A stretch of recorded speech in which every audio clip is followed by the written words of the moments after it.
So, my dear colleagues, so the presentation here would be more of for you all because I was asked to give a presentation on the status of air pollution in Nepal. So you all must be like present here in Kathmandu. You all know what air pollution is. You must have heard, read newspapers that it's creating a lot of problems. So with that, I'll like to start my presentation and give you a brief glimpse about what is, like my presentation would go with, is air pollution a problem in Nepal or not? What pollutants do we have to be careful about? Major sources of air pollution in Nepal. Few case studies across Nepal, then work towards mitigation and role of fixing alternate. So I would directly jump to some figures which might attract yourselves. Say WHO says like at least 9,000 people die in Nepal out of ambient air pollution and more than 22,000 people, premature deaths, sorry, out of indoor air quality. And you can see the diseases where a lot is, to ischemic heart diseases, strokes, then chronic obstructive pulmonary diseases, lung cancer, and acute lower respiratory tract infections. So with this state, I would like to say that, okay, maybe you guys can understand how grim this situation is in Nepal.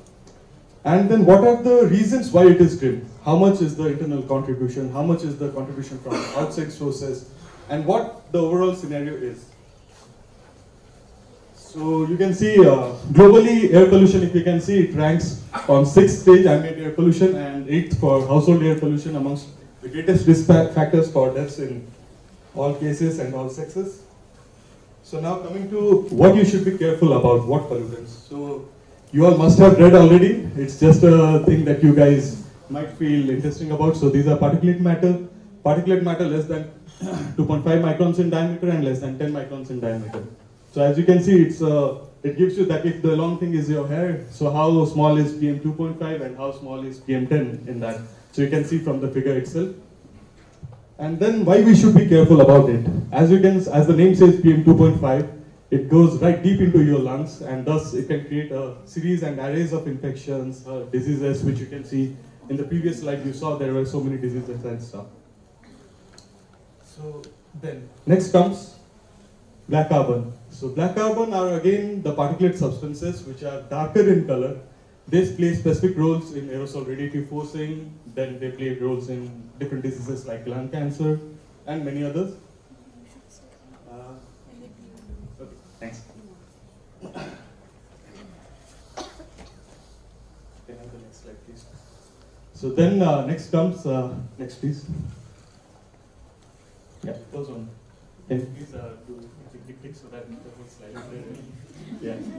So ozone, as you all can see, ozone is another pollutant, but yeah, it's not a primary pollutant, it's a secondary pollutant because it doesn't have a direct source. It gets created due to presence of carbon monoxide, NOx, NMHCs and other volatile organic compounds, and in presence of sunlight obviously. And why it is important? Like it is, as you all might have heard about something about short-lived climate pollutants, it is one of those. And then it's projected to increase a lot in Asian region in due course of time. So that's why we need to build. And as you might see somewhere, I might have written surface ozone. So that you need to be careful about. It's not ozone in the troposphere, stratosphere. It's ozone in the surface, okay, which we all are breathing. So that is problematic for us. And why you all know different kinds of diseases are again associated with ozone.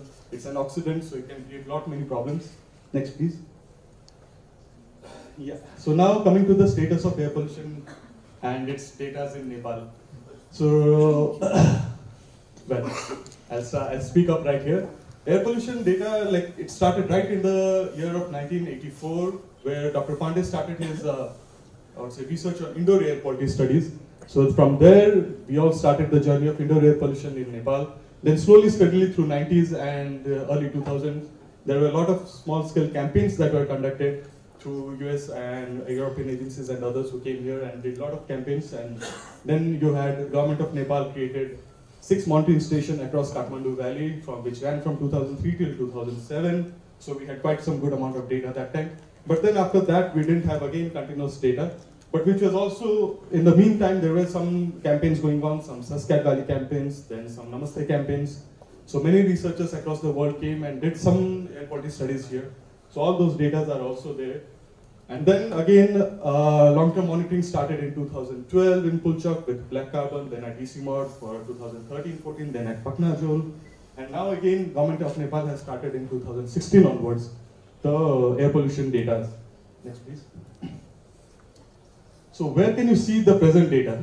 So the Department of Environment is here itself. I think Bhupendraji will talk a lot about it in later stages. But I'll just give you a glimpse. So now you can see this air quality data on this government portal. So in the morning, Jalakram sir was also saying that you can have a mobile app. So those are the data or places where you can see these kinds of data. Next, please. Now the questions arise, do we have standards for different pollutants in Nepal? Where do we stand with respect to these standards? What are the important sources of air pollution in Nepal, and how much the pollution is local or how much is transboundary? Next, please. So you all know what are the standards here? I hope all environmental students know that, right? Air quality standards. Okay. So I'll just show you again. So you have some air quality standards. WHO says annual standard for PM2.5 is 10 micrograms. 25 micrograms, 24-hour standard. Nepal government has 24-hour standards for 40 micrograms.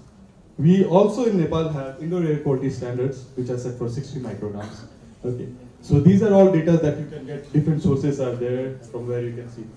Well, based on the PM2.5 data sets, so WHO created a ranking of some 3,000 cities across the world. So in that context, Kathmandu is one of the biggest centers. You all are from Kathmandu, you are studying in Kathmandu. So it stands at 261st position. So you can see, environmental-wise, we are still, though Kathmandu itself is a valley, and I'll talk about it, why the pollution scenario is higher in this case, but we stand at the 261st position. And the first position is taken by Zabul city in Iran. So these are all based on PM2.5 data sets. Next, please. So now coming down to the sources of air pollution in Nepal. So you can see different sources. You can see vehicle on the road. Can you please do next, please? So you can see the percentage of its contribution. I think I'll just show it. Yeah. So anyways, so garbage burning, again you can see it's within a valley, someplace, like we dump garbages and we start burning it, and then the emissions, those kinds of things create pollution. So earlier studies also said, like, garbage burning creates comprises 23% of PM10 within the Kathmandu Valley. Then again, similarly, another study said, like for bricklins, so you can see, another study for bricklins, they said like 15% of the pollutants from bricklins attribute to the PM10 in this city. Then we have another source of pollution, that is crop residue burning, though not in Kathmandu, but in other places of Nepal. So presently it is in Navalparasi, Rupandai, Kapilvastu, and parts of Dan. But still it's spreading across in different places at short scale, long scale. Then coming to another bigger source of pollution, that is indoor air pollution. So I don't know how many of you stay in rural locations or villages, but this is the scenario there. So not only women, not only men, but also children, they're also exposed to these kinds of pollution levels there. Yeah. So you can see that biomass burning through household air pollution and other sources create at least half of the South Asia's black carbon. So now coming to some interesting facts about, so these are results for some dry season periods in compared for Ratnapark and Lumbini and Chitwan. So there are 3 different cities present in 3 different places of Nepal. So you can see that we all talk a lot about Kathmandu's pollution, but it is not that polluted, if you can see in that figure. Lumbini is more polluted than Kathmandu, and then we have few, Chitwan also. But then what are the sources there? Why are they polluted, or what is creating pollution problem in those places? Next, please. Next, please. Yeah. So here is a paper by Dr. Rupa Khetti. So he measured some pollutants, PM1, PM10, PM2.5 across at Lumbini for some 3-4 months in a campaign-based mode. That was done quite in maybe end of 2012 and 2013. It was done that time. So then his figures also suggest, okay, there are very high concentrations of, you can see PM, BC, other, and ozone and carbon monoxide. Next, please. So then where are these pollutions coming from? So these are some model simulations by a group of ECMOD and Dr. Rupa Khetti. So they both together found, you can see the air quality monitoring station at Lumbini, that itself is pretty clear. So there is no local sources that are directly attributing to that. So you can see the source contribution, majority of sources are coming from the Indo-Gangetic plains, followed by this part of India, then yes, of course, part of Nepal and other places from China. So why is this? you also need to say like why is a lot of pollution coming from India? We cannot just say that it's just coming from there. The location of Lumbini is just at the tip of the border itself. So that's why whatever the pollution sources are, these are distributed across the localities, and the nearest locality comes for India. So that's why a lot of pollution comes from that place, and that's why Lumbini is polluted. Next, please. Then coming down to Chitwan. Why is Chitwan a problem? Chitwan is very near, the station that is at Chitwan is very near to the Chitwan National Park area. So Chitwan National Park area sees a lot of forest fires during the dry season. So these forest fires create a lot of problem. You can see what a forest fire looks like, though this is not a picture of Chitwan. This is a picture of some place in California. So this is how a forest fire looks like. So then these forest fires create a lot of problems and a lot of emissions which go into the atmosphere and create different levels of pollutants. So to study those kinds of fire, if we don't have, in absence of real-time monitoring, we at least have some satellite data sets which you can see some red spots across, and the blue spot in the middle is Chitwan. The red spots are Modis fire count maps, Modis fire points. So from there we study, okay, where the fires were, how they're contributing. Next, please. So this is another study done by my colleague, Miss Mehra. So she did a study for Chitwan for 6-7 months, and then she could find out that at particular places when you can see there is hike in concentration of different pollutants, it was caused due to the forest fire impacts. Can you please go to the next slide? And then to study how that pollution was impacting. So in this case, it was not from Nepal, sorry, it was not from India. It was from Chitwan itself. So they did model simulations for 2 different regions. One is for a local grid on the B that you can see figured. So there they saw that when they took the local grid, the black carbon emissions were pretty much high. And when they take it for the overall whole domain, so then the emissions were pretty low, thus indicating that the emissions in that case are really from local sources. Next, please. Next. Yeah. So now again coming down to the third city, Kathmandu Valley. So most popular city for you all. In this place, this is a data I think published by Dr. Aryal. So in his study you can see there are 3 different sites that were taken. One is a pretty rural site, then a suburban site, and a traffic site. From the graphs itself you can see that the rural site has very less pollution, followed by a suburban site, and followed by highest in the traffic site. So thus indicating if there is so much variation within the city at different locations, it is pretty much local in nature, which is affecting you all. So we have to be, like we cannot say that only government has to do, or only at individual level, we all have to be very careful about these kinds of problems within cities. Because there are a lot many things, mitigation measures which can be taken into account, but they need a lot of local help.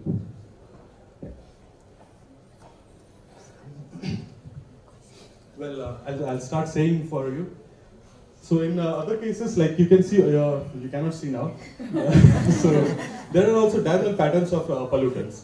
So diurnal pattern says how the pollutants are happening throughout the day, starting right from the morning to in the evening. So it starts from in the morning. It would have been easy to show you all, but there are.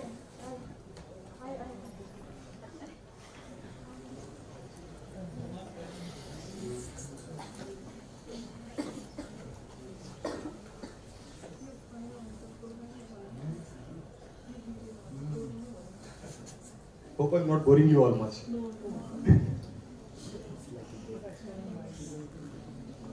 Next, next slide.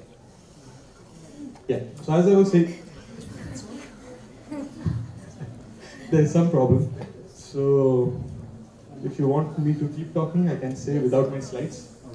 So what happens is in diurnal cases of pollutions, those pollution levels are pretty much high during 2 different times. One is during morning and during evening time. So why does those happen? It's because of 2 different things. There is not a role of meteorology, then role of your traffic pollutions, which combinedly give rise to 2 different peaks, one in the morning and in the afternoon. So then, but that is not followed by in case of ozone. Ozone always gives you an afternoon peak because that is a photochemical product, because ozone is produced due to photochemical reactions. So that's why you see an afternoon peak in ozone concentrations. Then in my next slide I have, so then we also have some, easy to show them if it was possible.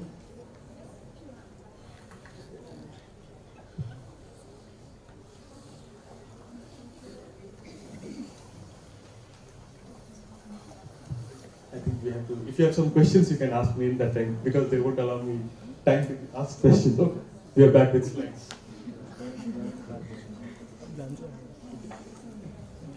I think the slide is working. Can you just shift into that?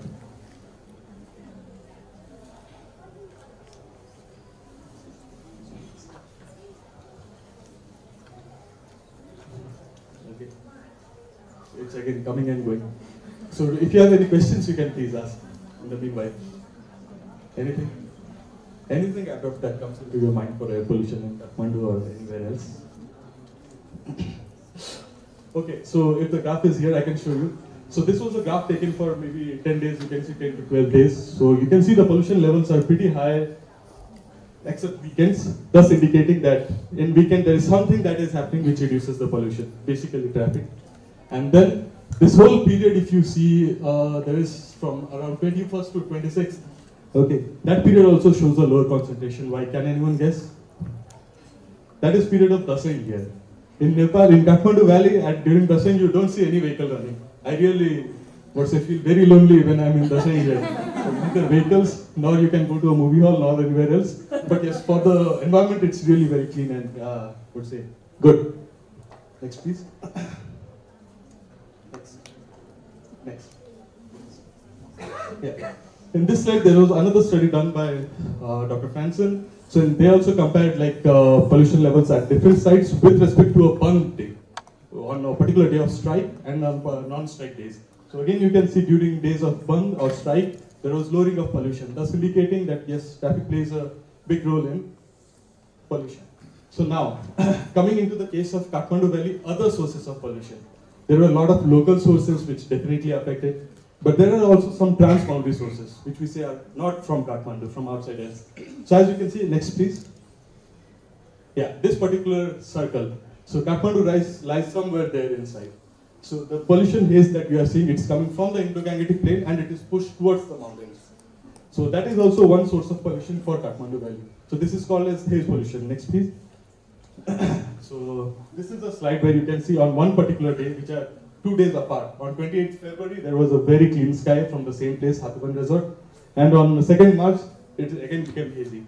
So the visibility was lost. So we did a small study to see what was the role, though we didn't have any pollution monitoring devices or something. So we used a lot of MODIS satellite data sets and found that during particular days in February and that time period, background pollution is affecting a lot, which comes from different, not only it's from lower parts of Nepal, IGP, other places, wherever the background pollutions can come from, that affects the visibility in particular days on February. Next, please. So now, giving you a small glimpse into the rise in pollution levels, as we do not have continuous monitoring system, or we did not have in the past, so we cannot say how much the pollution has risen or fallen down. We only know, okay, the pollution concentration was this much in 2000, this much in 2010, this much in 2005. So then we also, as I showed in few previous slides, we have satellites revolving across us who study few different parameters. So this is a parameter called aerosol optical depth. It's aerosol present in the column of air. So that says, you can see, right, starting from the year of 2000 till 2015, there has been a drastic increase in at least 35% of the aerosol load in this region. So thus indicating that our pollution is on a rise. Well, I haven't been able to put few more slides here, but I will just say that the increase in vehicular growth has been exponential for this period. The increase in population growth has been exponential. So these all things matter to give rise to air pollution, how air pollution is rising because of a lot of vehicles, a lot of population, a lot of garbage burning coming in. So that's why there is a rise in these pollutants. Next, please. Now, next, please. What happens in case of Kathmandu Valley? Kathmandu Valley is somewhere located in a place like this with mountains around. That's why we call it a valley. So the dissipation of pollutants doesn't happen that easily. If it would have been a plain like my place in Odisha, so it's a plain region, anything can fly away and pass away through my city. So we won't accumulate pollutants there. But in case of Kathmandu, even whatever is being generated here or whatever is coming from transboundary gets trapped inside. So that's the reason why the pollution levels are pretty much higher in case. So it's a lot of role of mountain meteorology also which plays. I think Dr. Regmi sir will talk a lot about it. So he's a pioneer in that. Then, so that's why there's a lot of pollution within Kathmandu Valley staying stagnant because of the mountain meteorology, then aided by low temperatures, inversion conditions, and anything else. I hope I'm not going way above my brains. Next, please. So then another source of pollution, as you can see, vehicular traffic and traffic policemen who are there, they really do a very good job to keep your city clean and, what to say, not clean in the sense, but at least keep it moving. Or else if there are no traffic policemen, then Kathmandu is gone.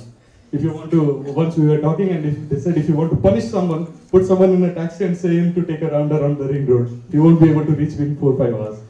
So what happens there is, there was another study conducted by Yale Group, then University of Massachusetts.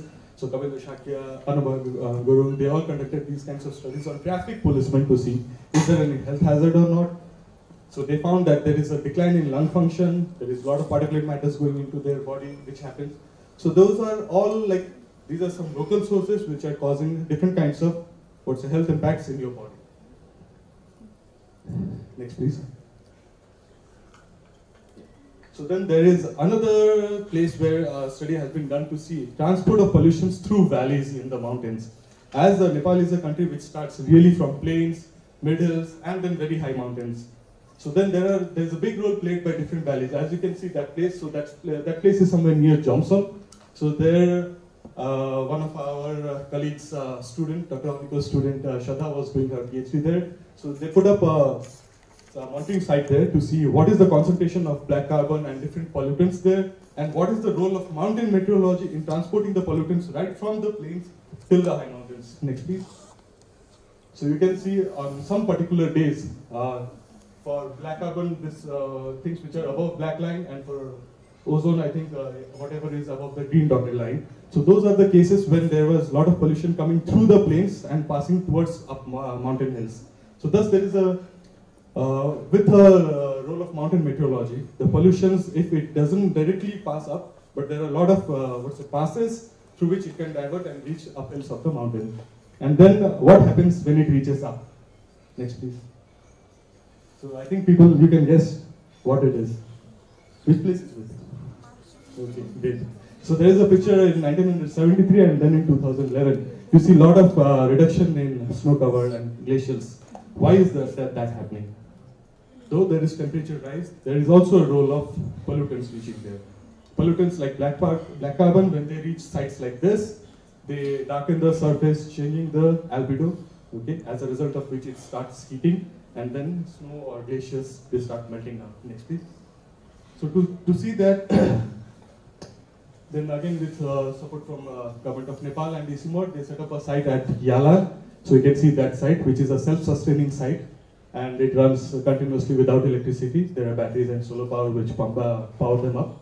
So there, one of my colleagues is standing, I think Chaman, yes.